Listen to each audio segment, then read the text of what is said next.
Yəni, çox dil bilmək yaxşıdır. Mən də onun tərəfdarıyam. Amma xarici dillərdə sən lazım olan vaxtda danış. Amma öz dilimizi biz qorumalıyıq.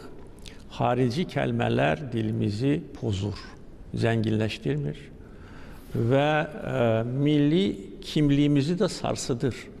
Damcı-damcı, yavaş-yavaş. Bəlkə də özümüz heç buna fikir vermədən damcı-damcı da sarsıdır. Dil əldən gedəndən sonra, yaxud da ki, pozulandan sonra, yaxud da ki, başqa dilə tamamilə uyğunlaşandan sonra onda milli kimlik də gedəcək.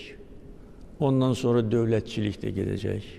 Ondan sonra Allah eləməsin, ölkəmizdə, necə deyərlər, böyük fəlakətlə üzləşə bilər.